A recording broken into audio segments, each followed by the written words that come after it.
headed by Dr. Mahmoud Bawumia for the 2028 elections. Also, in this edition of the Citi Prime News, Independent Member of Parliament for Asante Achim North, Ohene Kwame Frimpong, initiates private members' bill to enhance transparent campaign financing. You are not able to tell where you're getting your funding, and you end up getting that position to become the president. It means that you will dance to whatever tune that they sing to you, or whoever sponsored you.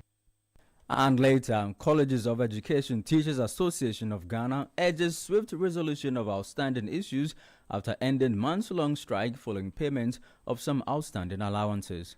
We still have two issues outstanding, and we wish to plead with the minister to intervene so that it does not take another strike action for these two issues to be resolved. All that and more coming up in this edition of the Citi Prime News, which can be heard live in the Western region on Beach 105.5 FM and Sky 93.5 FM, both in Takrady. In the Bono region, we're live on Greener FM 95.9 in Sunyani. In the Ashanti region, the news is live on Focus 94.3 FM in Kumasi and Orange 107.9 FM also in Kumasi. In the Volta region, the Citi Prime News is on Revival 99.3 FM in Tajevu and VOV Radio 95.7 FM in Hohoi. Citi Prime News at 12 midday. Update you on all the running stories and connect you to the newsmakers. I am Charles Osukumi, grateful to you for your time this afternoon. Let's begin from Parliament. The board chairman of the Ghana Export Promotion Authority, Dr. Godfred Seydou-Jassel, says Ghana's exports for 2026 have increased by $8.5 million so far. Dr. Jassel, who also serves as chairman of Parliament's Food, Agriculture and Cocoa Affairs Committee, notes that the rise in export volumes, together with the prudent use of surplus production, is helping to sustain macroeconomic stability. The Wa East MP made the remarks in reactions to claims by the minority caucus that dollar injections by the central bank are the primary driver of the country's economic stability. There's exports relative to imports. Exports has been increasing, and I chair the GEPA board, and I can tell you for a fact that our export quantums have been increasing and the revenue. In fact, there's a difference of it about $8.5 million already in mid-year. And so please, something good is happening. It's not about over-injection of dollars. If you have the productive capacity of the country being utilized effectively, and then exports are increasing, clearly you will have some stability in the macroeconomy. You heard the board chairman of the Ghana Export Promotion Authority and chairman of Parliament's Food, Agriculture and Cocoa Affairs Committee, Dr. Godfred Seydou-Jassel. Away from that, independent member of Parliament for Asante Achim North, Ohene Kwame Frimpong, is calling on both minority and majority members of the House to support a private members' bill he has initiated to amend the Political Parties Act 2000, Act 574.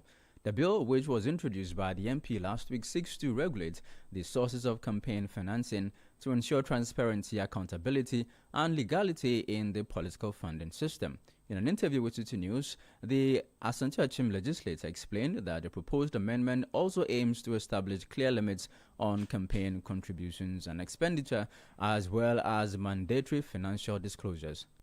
My call is to say that all of us should support it, because honestly, if you are thinking about the future of Africa politics and Ghana, you should be able to accept and support this bill, because I'm not seeking to do something for myself personally, no, but this is for the future of our politics and the future of our democracy.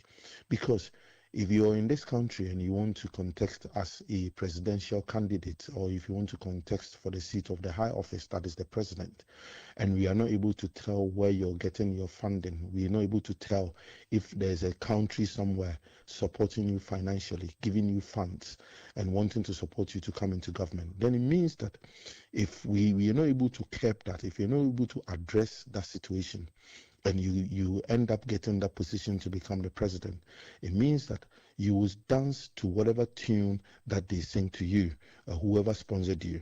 If they're asking for our natural resources, you end up giving it away to them under fishy contracts.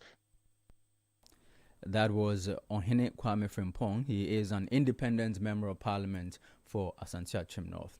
Away from that, cocoa farmers say they have not received payments from the government for cocoa being supplied since November 2025. They contend that a failure to settle months of unpaid dues owed by the Ghana Cocoa Board is causing severe financial distress.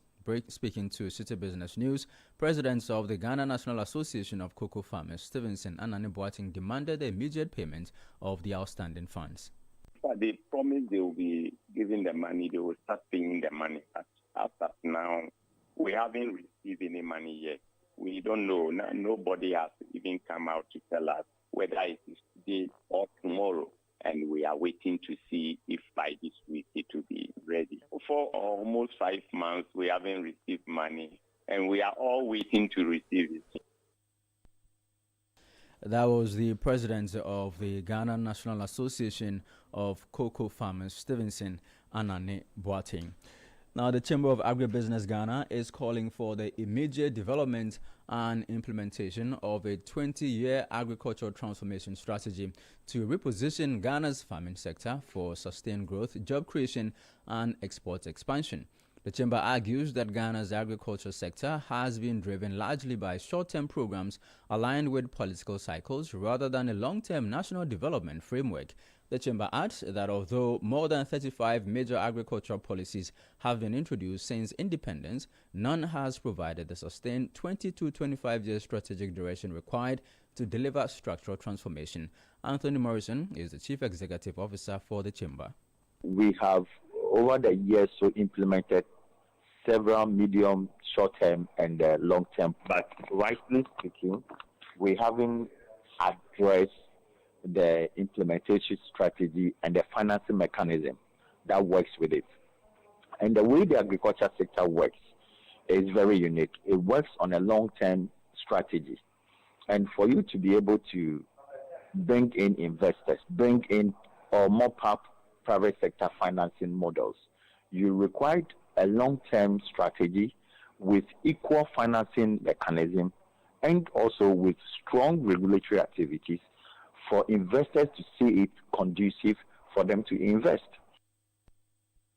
You heard the Chief Executive Officer of the Chamber of Agribusiness Ghana, Anthony Morrison. Let's now focus on some stories relating to the New Patriotic Party. The campaign team for Kennedy Japan in the just-ended NPP presidential primary has dismissed social media claims suggesting he is breaking away from the party. The speculation follows his absence from the party's Thanksgiving service held yesterday at the University of Professional Studies Auditorium after the January 31 presidential election.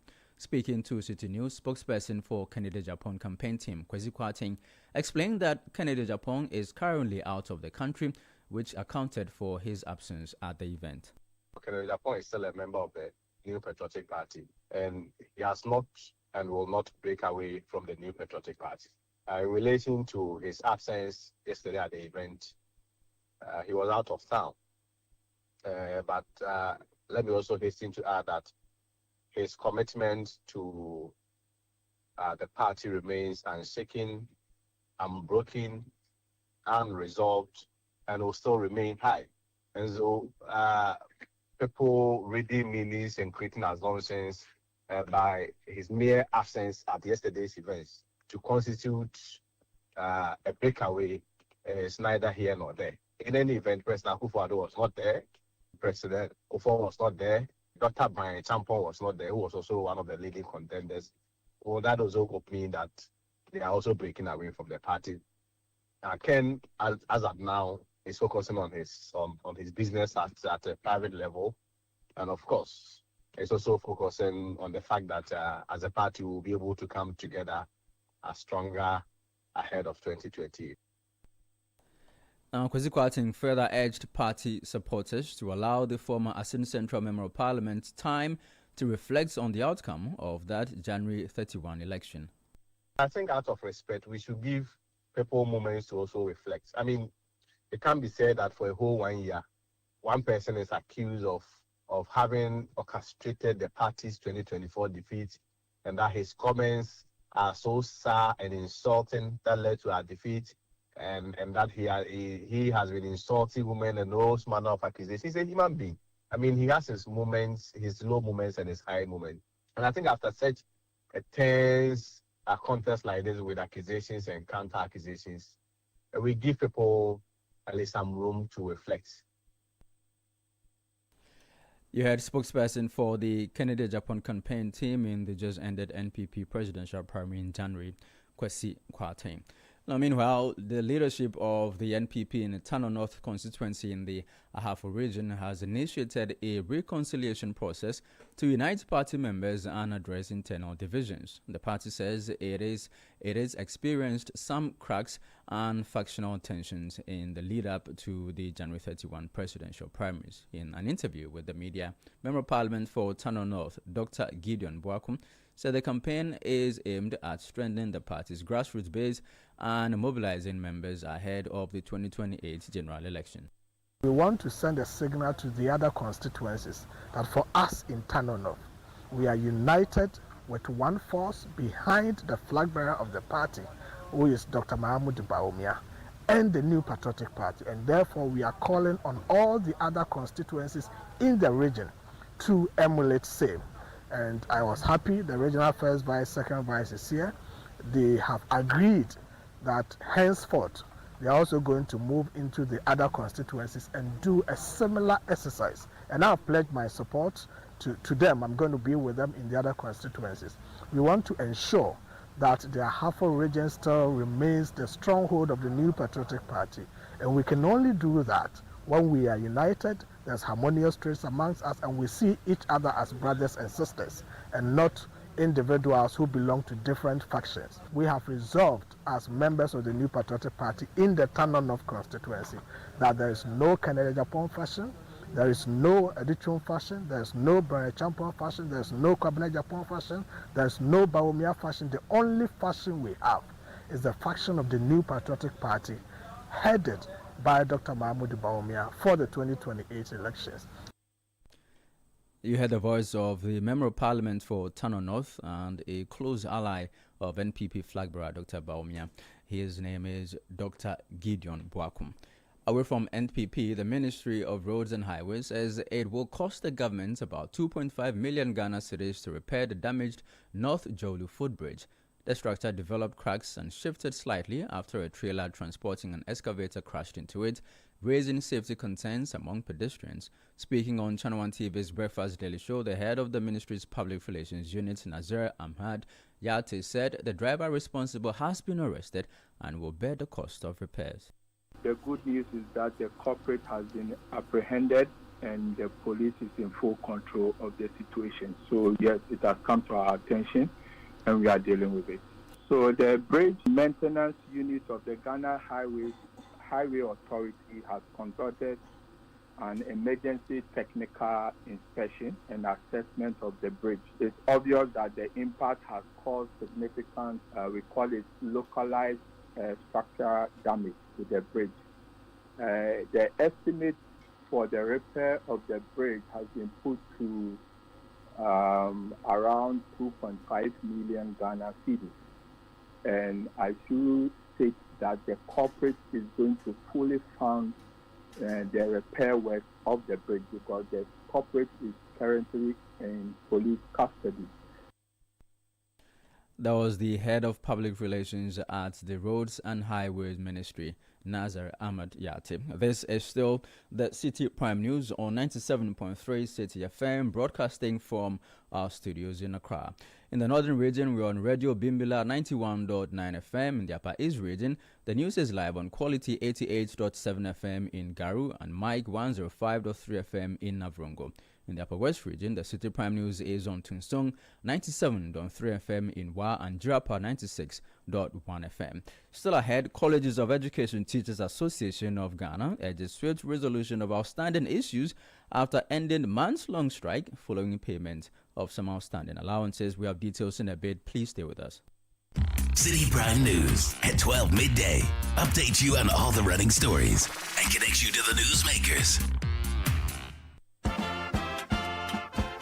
We are gearing up for the trip of a lifetime. Heritage Caravan 2026. From 1st to 8th March 2026, 8 days, 14 regions, one legendary caravan. We're touring Ghana in the most spectacular way on the Heritage Caravan, exploring the beauty, history, and stories that make our nation unique. Rolling out from Greater Accra through Eastern and OT, up north to the Northern and Upper East, and all the way to the Western region, hitting iconic destinations across Ghana. The Heritage Caravan 2026 will be fun, educative, refreshing, and most of all, remarkable. Stay connected. Follow Channel 1 TV and 97.3 Citi FM across all social media platforms for updates and join the conversation using the hashtag Heritage Caravan 2026. The Heritage Caravan 2026 is powered by Channel 1 TV with support from Citi FM. And it's proudly sponsored by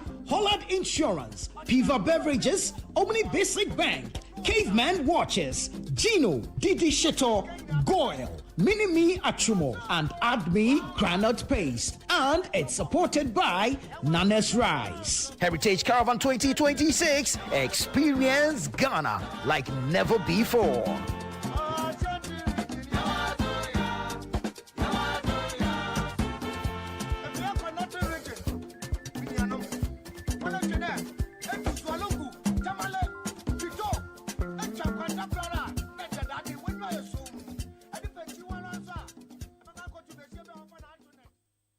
Citi Prime News at 12 midday.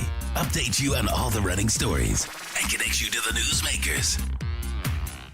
You're welcome back. This is the Citi Prime News on 97.3 Citi FM with me, Charles Osukumi. Remember, the news is also live across our partner stations around the country and outside the country. You can listen to the Citi Prime News on our website at citinewsroom.com. Let's now focus on education. The Colleges of Education Teachers Association of Ghana is calling on the Education Ministry to resolve the two remaining outstanding issues to avoid another strike. CTAG has called off its nationwide strike after the government released funds to settle some outstanding allowances. In an interview with the CTAG National President Maxwell Bunu, he urged the National Labour Commission to expedite its adjudication processes to enable timely decisions.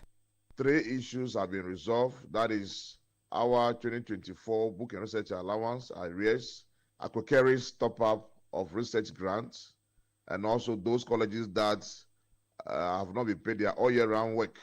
We have 12 colleges and then another 4 giving part payment. Monies have been released for these 3 issues to be resolved.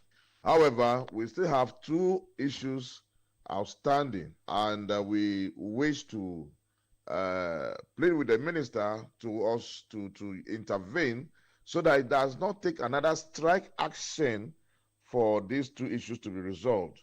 These 2 issues are currently before NLC, National Labour Commission, for adjudication. We also want to encourage the NLC to speed up the process so that we can get the ruling and then take a decision from there. That was the National President of the Colleges of Education Teachers Association of Ghana, Maxwell Bunu. Now, about 250 teachers recruited in 2023 in the northern region are demonstrating to demand the payment of 25 months of salary arrears. The aggrieved teachers insist their appointments are legitimate, despite claims by the Regional Education Director that their recruitment did not follow due process. In a petition addressed to the Northern Regional Minister, the teachers said they are part of a larger group of about 400 affected staff nationwide whose appointments have been caught up in administrative challenges. One of their leaders, Muftawu Malik Adeyemi, has been speaking to Citi News. We have been teaching far long, even more than a year before he even assumed office as the Regional Education Director. And by then, he was the District Director for Sanargu, and he also signed on our documents, our IPPD forms, for them to process our salaries. So if he is saying it is fake, why did he sign those documents for them to sign to process our salaries? Because we didn't cast a voodoo spell on him to sign those documents. And we didn't cast any spell on anybody, including Hajia Katumi, to sign our original posting letters for us. We were people seeking jobs. We were offered jobs. and we went to the regional education office. They gave us our due regional posting letters, which tells us that we have to go to schools and start teaching. And we have been teaching since that time till now. So why all of a sudden he assuming duty as the regional director for education all of a sudden tells us that our appointments are fake based on allegations? So this is why we are here to see the regional minister to intervene into this matter. You heard one of the leaders of aggrieved teachers recruited in 2023, Muftau Malik Ademi, speaking to Citi News as the group demonstrates demanding the payment of 25 months salary arrears in the northern region. While another member of the group expressed frustration over the more than 2 years of unpaid salaries.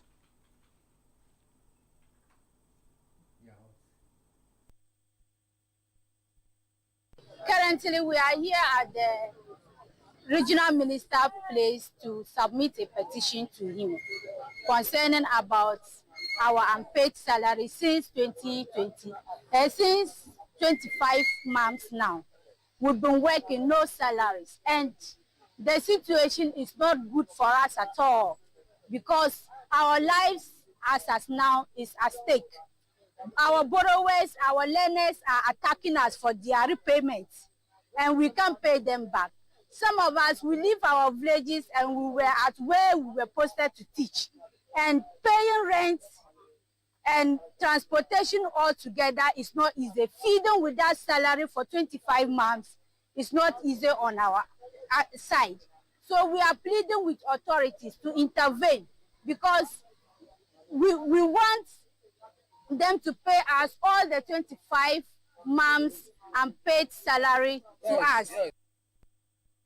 You had a teacher recruited in 2023 in the northern region appealing to the northern regional minister to intervene in the non-payment of their 25 months salary arrears. Now, the West African Examinations Council, WAEC, will hold a meeting next week following the recent increase in BECE registration fees, which has sparked concern among stakeholders. The Ghana National Association of Private Schools says the rise from 282 cedis to 350 cedis comes despite signs of economic stability.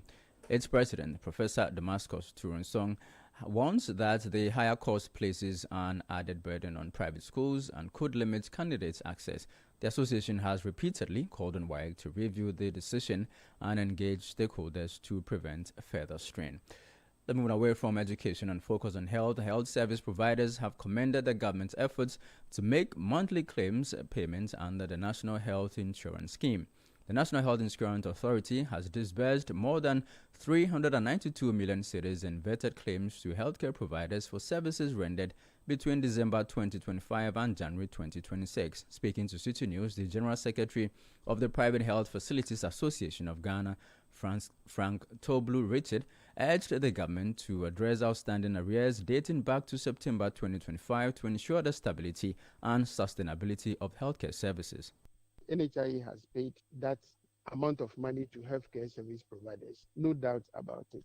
But of course, I might say that there are a lot of spotted claims that has not been paid, quite apart from this. Now, I am saying this at the backdrop of the fact that there are claims that are coming all the way from last year, October, November, December, that has not been paid. Even to the extent some people have September last year, it has not been paid. So what is happening at NHIE as we speak today is that they are making every frantic effort to pay, but there are a lot of spotted claims that has not been paid, which has been our problem over the period. You realize that how much is spending to provide service is way higher than the revenue he's getting. So indeed, yes, you are making the payment, but the healthcare service provider is not feeling the impact.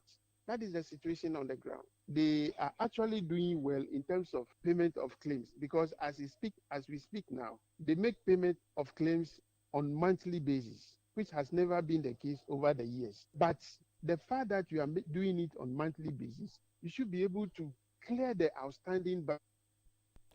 That was the General Secretary of the Private Health Facilities Association of Ghana, Frank Toblu Richard. The Greater Accra Regional Coordinating Council has denied claims that it ordered selective demolition of billboards in the region. The clarification follows reports by the Advertising Association of Ghana urging President Mahama to call the regional minister Linda Kwelokulu to order over the ongoing removal of certain billboards. In a statement, the council explained that the exercise is part of a national billboard regulation and standardization program led by the Ministry of Local Government, Chieftaincy and Religious Affairs through a technical committee. It stressed that metropolitan, municipal and district assemblies are legally mandated to regulate signage and remove non-compliant structures. The council described attempts to blame the regional minister as inaccurate, adding that she remains committed to fairness and transparency. In some other news, the National Anti-Illegal Mining Operations Secretariat has called for enhanced logistical support, including access to lowbeds, speedboats and life jackets to strengthen the fight against illegal mining. The call follows an intensified crackdown on illegal mining activities in the Ashanti region, where multiple Galamsey sites were dismantled and heavy equipment seized over the weekend. The operations targeted illegal mining sites at Ejunase in the Bakwai municipality and Ramanso in the Amanse Central District along the River Ofin. Now, Ghana's telecom operators must now keep call drop rates below 1%, ensure that 95% call connection success, and deliver average 3G download speeds above 1 megabit per second, and sweeping new quality rules that take immediate effect. The directives announced by the National Communications Authority tighten long-standing quality of service key performance indicators for mobile network operators, replacing standards that have been in place since 2004. There is more in the following report. Under the revised framework, the maximum allowable call drop rate has been slashed from less than 3% to less than 1%, a move aimed at drastically improving call stability nationwide. In addition, telcos must now achieve a call connection success rate of more than 95%, with successful connections required in over 90% of operational cells within any metropolitan, municipal and district assembly. For voice quality, the regulator has introduced a minimum average mean opinion score of greater than 3.0 for 2G services. On the data front, the changes are even more pronounced. The revised KPI mandate an average 3G data throughput exceeding 1 megabit per second, replacing the previous session-based threshold of 256 kilobits per second. Messaging services are also under tighter scrutiny. Operators must now guarantee a minimum 98% SMS or MMS delivery success rate, while delivering time must not exceed 5 seconds. Beyond performance metrics, the National Communication Authority has introduced expanded coverage obligations. Mobile operators are now mandatorily required to extend network coverage to all constituent towns within every metropolitan, municipal and district assembly. My colleague Emmanuel Opong with that news desk reports. And we end with this tragic news. A 70-year-old man, Kwesin Cancer, has died after a domestic fire destroyed a 2-bedroom house at Shefi Adrefua in the Western North region. The Ghana National Fire Service confirmed the incident in a Facebook post today, stating that the blaze gutted a 2-bedroom, 1-kitchen home. Firefighters reportedly battled heavy rainfall and poor road conditions, but managed to contain the fire, preventing it from spreading to nearby buildings. Well, that'll be all for this edition of the Citi Prime News, which has been live from our studio here in Accra. For more news, log on to our website, citynewsroom.com. I am Charles Osukumi. Thank you for listening. Citi News, we speak first. Reach our hotline on 0302-224959 and get interactive on Facebook, Citi 97.3 FM, and on Twitter at Citi 973.